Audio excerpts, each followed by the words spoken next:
Hi everybody, I'm Bree the Plant Lady, checking in with part 3 of my weekly garden tour in the beginning of July.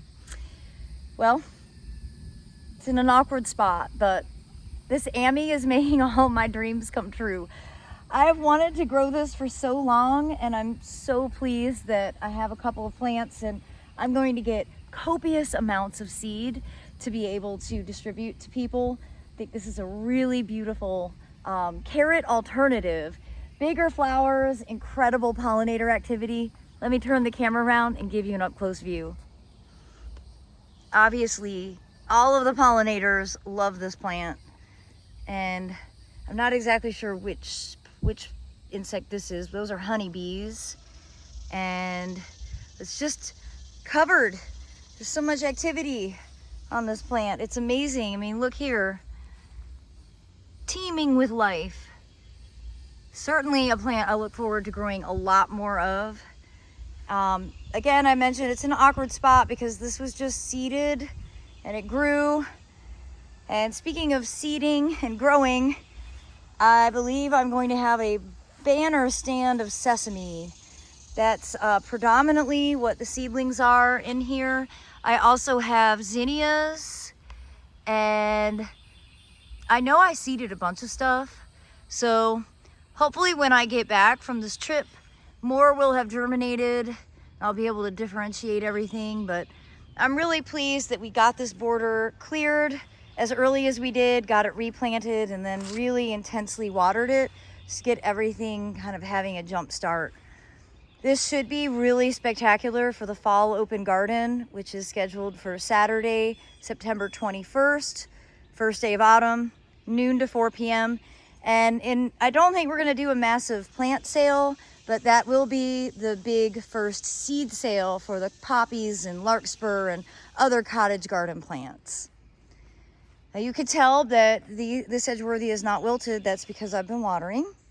I have plenty of other very wilty Edgeworthias that I will show you up close and personal. It's very depressing. But, you know, when you water, it makes a difference. Rain would be better than anything, but I don't feel like we can count on rain. So moving sprinklers around is kind of what we're dedicated to do. This whole border has just really come together. You know, last year at this time, this was all privet. We had Snell Tree Service come in the middle of July last year and stump grind all the privets that were back here. And so these borders haven't really even been in the ground a full year. I'm really proud of all that we've accomplished. You know, we don't have a nursery set up here. We do have a bit of a nursery set up over at the greenhouse, but that's easy to hand water. And we've made massive progress getting this berm planted. In fact, we've done it. The berm is officially planted, 100%. So we did this section a few weeks ago, and everything is growing really strong. I'm very encouraged by it. And we basically planted, you know, all of these perennials up to right around here. And then this last week, we got all of the rest of it done. You can watch those videos to see the process.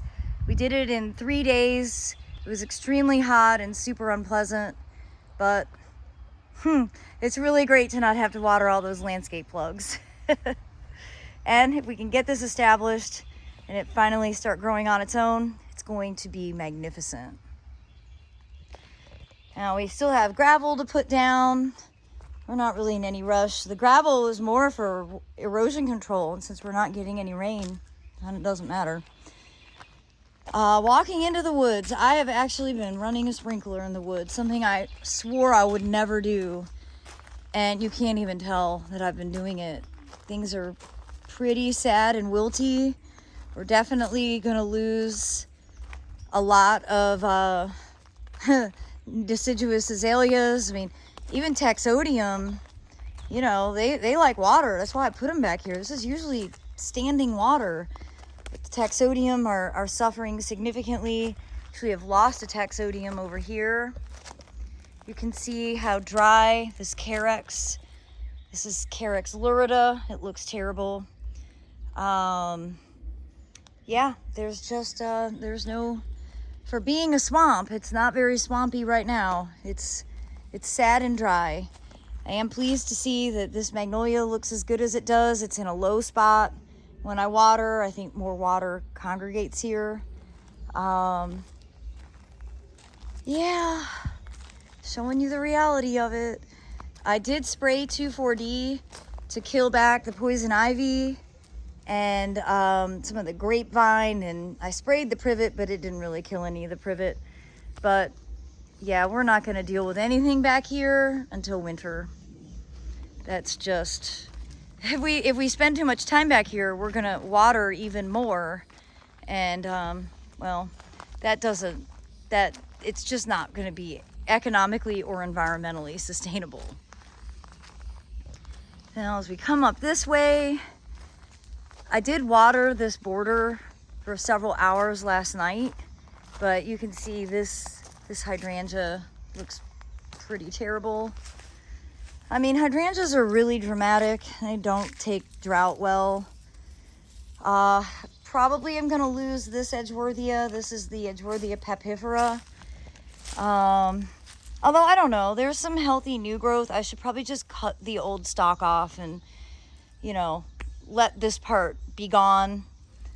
It's crunchy. This Edgeworthia looks significantly better. That's Edgeworthia chrysantha snow cream. Looking much better after I watered yesterday. And this Hydrangea serrata certainly looks better than some of the others, but the deer are coming in and eating it. So it's got double stress on it. My Amorphophallus are starting to emerge, which is exciting. This is konjac. And this Edgeworthia, I have watered and watered and watered, and it's looking better than it did yesterday. But yeah, I mean, these are plants that are native to stream bed edges. They do not like this temperature or this lack of moisture in the ground.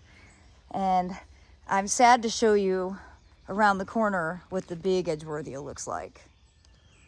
Well, this has been the crown jewel, not planted on purpose. Remember, this was a pot that I rooted. It rooted into the ground. You can see that it still actually has the pot there with it. I have been watering. I've been like dropping the hose here to keep it moist, but like it's fallen off the garage, and I think the reasonable solution is to cut all the really tall, thick stalks out and let the new growth, the smaller growth, have an opportunity to establish. I could also reclaim some space in here. This is literally not even a walkthrough anymore. This used to be my work zone. Now we have big plans to move the work zone and take all these benches away and not have all this plastic. I know I'm a plastic hoarder. It's just that it's not easy to recycle this, and not that I need all of this, but I do use some.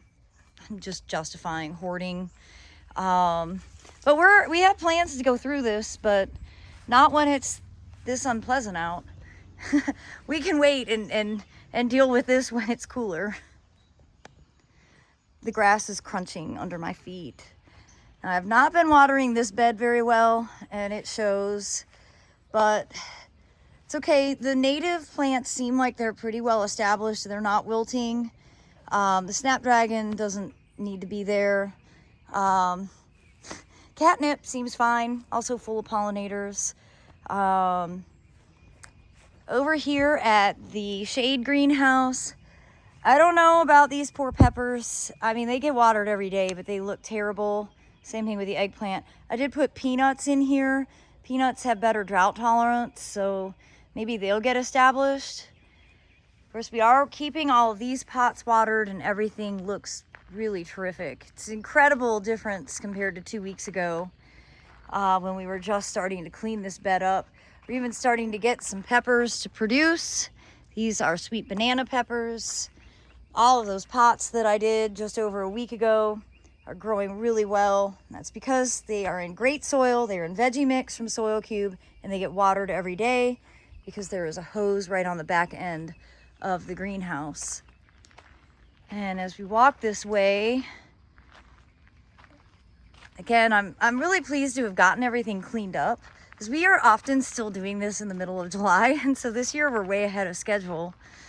The thing we're not ahead of schedule on is water.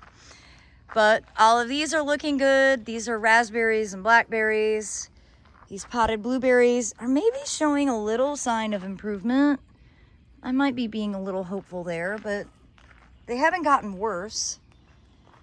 And I have not been watering the bananas. You can see I've got some bad looking foliage. Told Aiden to go ahead and run sprinklers basically everywhere while we're away. That way things like figs have half a chance to actually ripen. And of course the containers all have to be watered by hand every day. The rule of thumb is 30 seconds per pot, which may sound like a lot, but it really is necessary. At this stage, these tomatoes have roots that are pretty well filling the entire container. These dwarf tomatoes are fantastic. I know they don't seem that dwarf, but compared to real indeterminates, they are. They're much smaller than you know, say an heirloom variety that would grow 20 foot tall. And the fruit production is really impressive. Now, we're not going to have any fruit production for a while because temperatures over 90, they pretty much don't get pollinated. And that's all we have in the forecast. So we always have a lull with tomato production in July here in the southeast. But I am hopeful that we'll be able to enjoy all of these that formed in June before the temperatures became completely unbearable. Well, the real lesson in this summer is to just lean on succulents. I kind of regret being so ambitious with all my containers, you know, not thinking that we were going to be in such a severe drought. I wish I had just done fewer. It would be a lot easier to manage, and really I could have leaned in to do more succulents, which are so much easier. You know, they don't wilt, they don't mind the heat, they don't mind the lack of rain, and I think there's a lot of lessons to be learned from this summer, particularly moving forward, where it just seems like we have bigger weather extremes. You know, part of the country is flooded and other parts of the country are droughtier than they've been in, you know, 15 years. So succulents, I'm just gonna go ahead and say it. Succulents are the solution, everybody. So if you get a wild hair and go to the garden center, just buy mangaves. That's the only plant that you should go out and buy. Well, everybody, I hope you've enjoyed this series of early July weekly garden tours. I wish you a safe and happy holiday celebration. Here in the southeast, you probably should refrain from fireworks and sparklers, just because we're so dry and I don't want you to light anything on fire. And I certainly look forward to sharing more updates once I get back into the garden and assess the damage from the time I've been gone. Well, as always, thanks so much for watching, and happy gardening.